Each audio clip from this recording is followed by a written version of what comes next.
지난해 9월로 좀 가봐야 되겠네요. 예, 그렇습니다. 이게 20대 여성이고요. 의정부에 살고 있습니다. 21살이에요. 그런데 작년 9월에, 그러니까 작년 11월에 경찰에 신고가 들어온 거예요. 이게 가족에게 신고가 들어왔는데 9월부터 딸이랑 연락이 안 된다. 그러니까 딸은 의정부에 살고 가족들은 그 다른 경기도의 다른 지역에서 살고 있었습니다. 예. 그런데 뭐 거의 2달이 지나도록 딸이 연락이 안 되니까 이건 뭔가 정말 이상하다라고 실종 신고를 11월에 한 겁니다. 2달 뒤에 했군요. 예, 그렇습니다. 그래서 경찰이 그 살았던 집 인근 CCTV라든지 뭐 이런 걸 다 분석을 해보니까 예. 지난해 7월에 마지막으로 포착된 거 이후로는 행적이 없는 겁니다. 생활 반응이. 마지막 흔적은 7월이 마지막이었다. 예, 그렇습니까? 그렇습니다. 그러니까 떨어져 살다 보니까 가족들도 이 정확한 실종 시점을 이렇게 인지하지 못한 거예요. 예. 그래서 이제 9월부터 연락이 안 되는데 라고 생각을 했던 거고 경찰이 확인해 보니까 7월에 마지막 행적이 포착되고는 거의 사라져버린 상황이었습니다. 예. 그런데 그렇게 사라졌던 여성이 지난 13일에 경기도 포천의 한 야산에서 예. 숨진 채로 심지어 거의 반부패 상태로 발견이 됐습니다. 예. 마지막 행적은 7월이었고 9월 7일까지는 가족과 연락이 됐고 신고는 11월에 한 겁니다. 시신으로 발견됐고 경찰이 좀 수사에 박차를 가하고 있는데 경찰 얘기를 좀 들어보겠습니다. 이게 좀 늦어진다고 연락 왔어요. 다음 부패 사태라 구축된 유전자랑 일치하는데 좀 시간이 걸린대요. 범행은 예측되는 게 지금 7월이고요.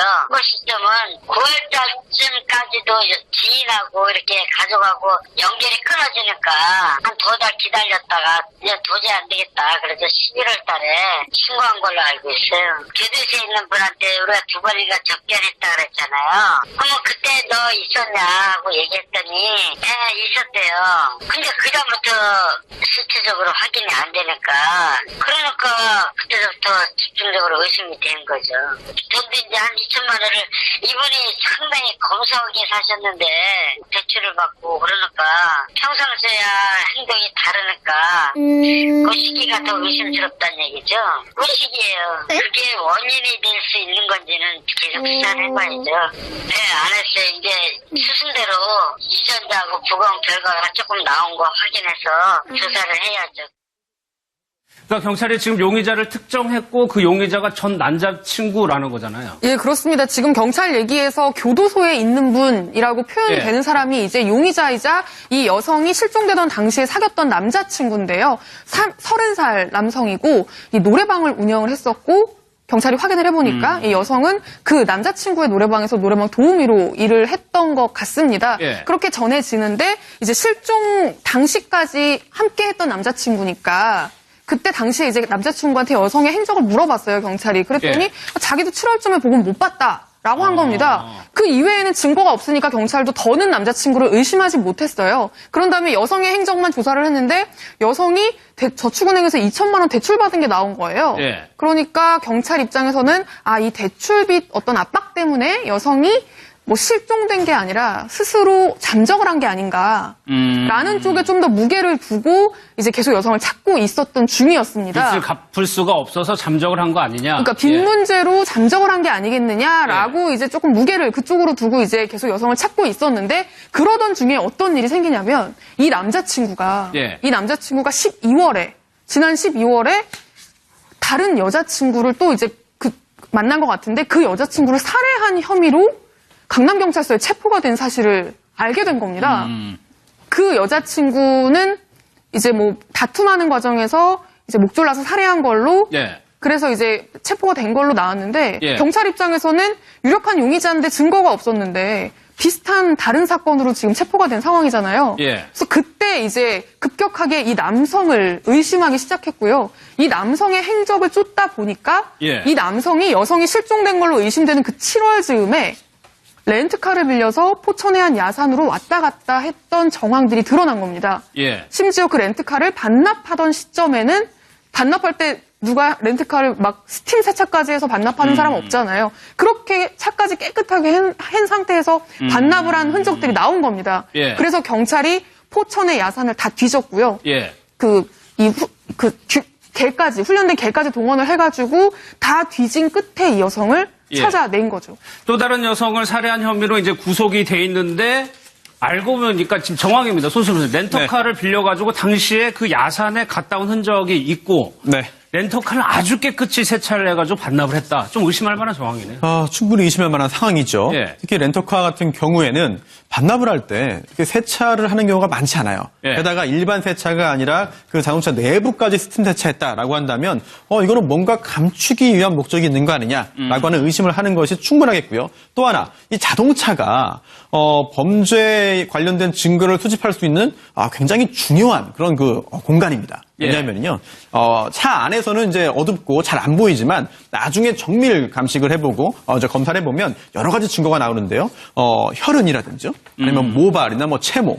아니면 체액 등등 또는 담배꽁초 또 먹다 버린 어떤 용기에 이제 침이 묻어서 네. 거기에서 DNA를 확인할 수도 있겠고 이런 것들이 많이 있습니다. 그러니까 아무리 스팀 세차를 하더라도 스팀 세차를 해도 일부 남는 경우는 있는데요. 예. 만약에 꼼꼼하게 했다라고 한다면은 그 부분은 장담할 수 없는 부분이 되겠고요. 또 이렇게 죄적을 인멸하기 위한 노력을 했다라고 예. 짐작을 할 수 있기 때문에 이런 해당 남자 친구 전 남자 친구에 대한 수사가 당연히 필요한 상황인데 문제는 의심이 충분히 되는 상황이지만 지금 현재 구치소에서 접견조차 응하지 않고 계속해서 거부하고 있다고 하기 때문에 수사기관 입장에서도 어떻게 해야 효과적으로 또 신속하게 수사를 진행할 수 있을지 고민을 좀 해야 될 것 같습니다. 그러니까 김남국 선생 지금 이게 순서를 정하자면은 잡힌 이유 여자친구 살해한 걸 자백을 했단 말이에요. 그런데 애초에 처음에 이 여성에 대해서는 만나지도 않고 있다. 좀 상반된 태도를 보이고 있습니다. 네, 지금 현재 이 범인 용의자 같은 경우에는 본인이 직접적으로 그러니까 살해를 했다라고 하는 마지막 여성에 대해서만 현재 혐의를 인정을 하고 있고 예. 실종되었지만 살해된 것으로 추정이 되는 그런 전에 있었던 지난해 만났던 여성에 대해서는 모르쇠로 지금 일관을 하고 있습니다. 그렇기 때문에 만약 이 용의자에게 뭔가 이렇게 의미 있는 진술, 인정하는 그런 진술을 이렇게 끌어내려고 한다면 단순하게 지금 이렇게 스팀 세차를 했다라든가 아니면은 포천에 렌터카를 빌려가지고 이 현장에 야산에 버려진 시신이 버려졌던 야산까지 왔다 갔다 했다라고 하는 이것을 소위 말해서 간접 증거라고 하는데요. 예. 이 정도만으로는 저는 어렵다라고 보이고요. 그렇죠. 그렇기 때문에 야산에서 발견된 그 피해 여성 부패가 상당히 많이 진행되었다라고 하지만 외력에 의해서 뭔가 이렇게 사망에 이르렀다라고 하면 뼈라든가 여러 가지 뭔가 부검을 통해서 살해의 흔적을 발견할 수 있을 것으로 보입니다. 예. 그렇기 때문에 지금 현재 가장 중요한 것은 정밀 감식이라든가 부검을 통해서 정말 살해에 의해서 야산에 버려진 것인지 시신이 유기된 것인지를 확인을 하고 그것을 가지고 그런 어떤 객관적인 증거를 가지고 이 용의자를 좀 추궁하는 게 지금 현재로서는 필요한 단계라고 보입니다. 그래서 경찰이 이제 부검 결과를 기다리고 있다는 앞에 인터뷰가 그 내용인 것 같아요. 근데 여기서 끝나는 게 아니고 세 번째 여성이 또 등장합니다. 예, 그렇습니다. 참 공교로운 건데요. 예. 경찰이 이 실종 여성을 수사하다 보니까 다른 여자친구를 또 살해한 혐의로 교도소에 가 있다는 거죠. 그래서 이 남성에 대해서 집중적으로 조사를 했는데 이 남성이 그 이전에 사귀었던 사실혼 관계의 여성도 지난해 6월에서 7월 사이에 사망을 한 겁니다. 예. 그러니까 총 이 남자의 여자친구 3명이 거의 최근 한 1년 동안에 다 사망을 그렇게 한 되는 셈인 거죠. 건데 예. 그 여성 같은 경우에는 당시에 뇌출혈로 병원에 실려왔다가 병원에서 치료받는 과정에서 사망을 했어요. 근데 이 당시에는 별다른 타살 흔적이 없다라고 해서 병사로 진단이 내려왔고 화장까지 해서 지금 다 상황이 정리가 된 상태입니다. 그런데 당시에 그렇게 마무리가 됐지만 경찰은 사실 이 실종 여성의 사망에 이 남성이 관여를 했다면 이 병사로 사망한 여성의 사망에도 이 남성이 관여했을 가능성이 있지 않을까. 예. 그걸 좀 열어놓고 당시에 정말 병사로 인해서 자발적으로 뇌출혈이 생긴 건지 아니면 뭔가 외력에 의해서 뇌출혈이 왔고 그걸 치료받다가 사망에 이르게 된 건지 예. 이 부분까지 지금 다 따져보겠다고 지금 열어놓은 상태입니다. 혈흔이라든지 아니면 모발이나 체모 아니면 체액 등등 또는 담배꽁초 또 먹다 버린 어떤 용기에 이제 침이 묻어서 네. 거기에서 DNA를 확인할 수도 있겠고 이런 것들이 많이 있습니다. 그러니까 아무리 스팀 세차를 하더라도 스팀 세차를 해도 일부 남는 경우는 있는데요. 예. 만약에 꼼꼼하게 했다라고 한다면은 그 부분은 장담할 수 없는 부분이 되겠고요. 또 이렇게 죄적을 인멸하기 위한 노력을 했다라고 예. 짐작을 할 수 있기 때문에 이런 해당 남자 친구 전 남자 친구에 대한 수사가 당연히 필요한 상황인데 문제는 의심이 충분히 되는 상황이지만 지금 현재 구치소에서 접견조차 응하지 않고 계속해서 거부하고 있다고 하기 때문에 수사기관 입장에서도 어떻게 해야 효과적으로 또 신속하게 수사를 진행할 수 있을지 고민을 좀 해야 될 것 같습니다. 그러니까 김남부 선생 지금 이게 순서를 정하자면은 잡힌 이유 여자친구 살해한 걸 자백을 했단 말이에요. 그런데 애초에 처음에 이 여성에 대해서는 만나지도 않고 있다. 좀 상반된 태도를 보이고 있습니다. 네, 지금 현재 이 범인 용의자 같은 경우에는 본인이 직접적으로 그러니까 살해를 했다라고 하는 마지막 여성에 대해서만 현재 혐의를 인정을 하고 있고 실종되었지만 살해된 것으로 추정이 되는 그런 전에 있었던 지난해 만났던 여성에 대해서는 모르쇠로 지금 일관을 하고 있습니다. 그렇기 때문에 만약 이 용의자에게 뭔가 이렇게 의미 있는 진술, 인정하는 그런 지난해 9월로 좀 가봐야 되겠네요. 예, 그렇습니다. 이게 20대 여성이고요. 의정부에 살고 있습니다. 21살이에요. 그런데 작년 9월에, 그러니까 작년 11월에 경찰에 신고가 들어온 거예요. 이게 가족에게 신고가 들어왔는데 9월부터 딸이랑 연락이 안 된다. 그러니까 딸은 의정부에 살고 가족들은 그 다른 경기도의 다른 지역에서 살고 있었습니다. 그런데 뭐 거의 2달이 지나도록 딸이 연락이 안 되니까 이건 뭔가 정말 이상하다라고 실종 신고를 11월에 한 겁니다. 2달 뒤에 했군요. 예, 그렇습니다. 그래서 경찰이 그 살았던 집 인근 CCTV라든지 뭐 이런 걸 다 분석을 해보니까 지난해 7월에 마지막으로 포착된 거 이후로는 행적이 없는 겁니다. 생활 반응이. 마지막 흔적은 7월이 마지막이었다. 예, 그렇습니까? 그러니까 떨어져 살다 보니까 가족들도 이 정확한 실종 시점을 이렇게 인지하지 못한 거예요. 그래서 이제 9월부터 연락이 안 되는데라고 생각을 했던 거고 경찰이 확인해 보니까 7월에 마지막 행적이 포착되고는 거의 사라져버린 상황이었습니다. 그런데 그렇게 사라졌던 여성이 지난 13일에 경기도 포천의 한 야산에서 숨진 채로 심지어 거의 반부패 상태로 발견이 됐습니다. 마지막 행적은 7월이었고 9월 7일까지는 가족과 연락이 됐고 신고는 11월에 한 겁니다. 시신으로 발견됐고 경찰이 좀 수사에 박차를 가하고 있는데 경찰 얘기를 좀 들어보겠습니다. 이 여성은 그 남자친구의 노래방에서 노래방 도우미로 일을 했던 것 같습니다. 그렇게 전해지는데 이제 실종 당시까지 함께 했던 남자친구니까 그때 당시에 이제 남자친구한테 여성의 행적을 물어봤어요, 경찰이. 그랬더니 자기도 7월쯤에 보고 못 봤다라고 한 겁니다. 그 이외에는 증거가 없으니까 경찰도 더는 남자친구를 의심하지 못했어요. 그런 다음에 여성의 행적만 조사를 했는데 여성이 저축은행에서 2천만 원 대출받은 게 나온 거예요. 그러니까 경찰 입장에서는 이 대출빚 어떤 압박 때문에 여성이 뭐 실종된 게 아니라 스스로 잠적을 한 게 아닌가라는 쪽에 좀 더 무게를 두고 이제 계속 여성을 찾고 있었던 중이었습니다. 빚을 갚을 수가 없어서 잠적을 한 거 아니냐? 그러니까 빚 문제로 잠적을 한 게 아니겠느냐라고 이제 조금 무게를 그쪽으로 두고 이제 계속 여성을 찾고 있었는데 그러던 중에 어떤 일이 생기냐면 이 남자친구가 지난 12월에 다른 여자친구를 또 이제 만난 것 같은데 그 여자친구를 살해한 혐의로 강남경찰서에 체포가 된 사실을 알게 된 겁니다.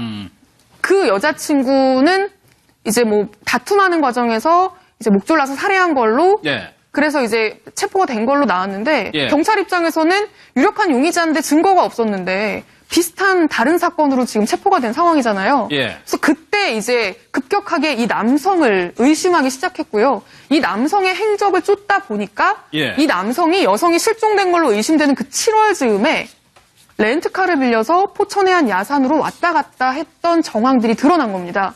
심지어 그 렌트카를 반납하던 시점에는 반납할 때 누가 렌트카를 막 스팀 세차까지 해서 반납하는 사람 없잖아요. 그렇게 차까지 깨끗하게 한 상태에서 반납을 한 흔적들이 나온 겁니다. 그래서 경찰이 포천의 야산을 다 뒤졌고요.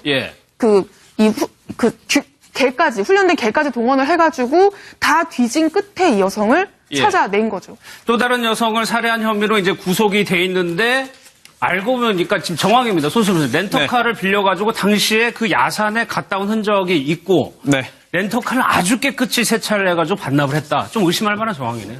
충분히 의심할 만한 상황이죠. 특히 렌터카 같은 경우에는 반납을 할 때 세차를 하는 경우가 많지 않아요. 게다가 일반 세차가 아니라 그 자동차 내부까지 스팀 세차했다라고 한다면 이거는 뭔가 감추기 위한 목적이 있는 거 아니냐라고 하는 의심을 하는 것이 충분하겠고요. 또 하나 이 자동차가 범죄에 관련된 증거를 수집할 수 있는 굉장히 중요한 그런 그 공간입니다. 왜냐하면요, 차 안에서는 이제 어둡고 잘 안 보이지만 나중에 정밀 감식을 해보고 검사를 해보면 여러 가지 증거가 나오는데요.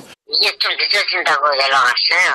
간 부패 사태라 구축된 유전자랑 일치하는데 좀 시간이 걸린대요. 범행은 예측되는 게 지금 7월이고요. 그 시점은 9월달쯤까지도 지인하고 이렇게 가져가고 연결이 끊어지니까 한 2달 기다렸다가 이제 도저히 안 되겠다. 그래서 11월 달에 신고한 걸로 알고 있어요. 교도소에 있는 분한테 우리가 2번인가 접견했다 그랬잖아요. 그러면 그때 너 있었냐 하고 얘기했더니 있었대요. 근데 그다음부터 수치적으로 확인이 안 되니까 그러니까 그때부터 집중적으로 의심이 된 거죠. 돈도 이제 한 2천만 원을 이분이 상당히 검소하게 사셨는데 대출을 받고 그러니까 평상시야 행동이 다르니까 그 시기가 더 의심스럽다는 얘기죠. 그 시기예요. 그게 원인이 될 수 있는 건지는 계속 수사를 해봐야죠. 네, 안 했어요. 이제 수순대로 유전자하고 부검 결과가 조금 나온 거 확인해서 조사를 해야죠. 그러니까 경찰이 지금 용의자를 특정했고 그 용의자가 전 남자친구라는 거잖아요. 예, 그렇습니다. 지금 경찰 얘기에서 교도소에 있는 분이라고 표현이 예. 되는 사람이 이제 용의자이자 이 여성이 실종되던 당시에 사귀었던 남자친구인데요. 30살 남성이고 이 노래방을 운영을 했었고 경찰이 확인을 해보니까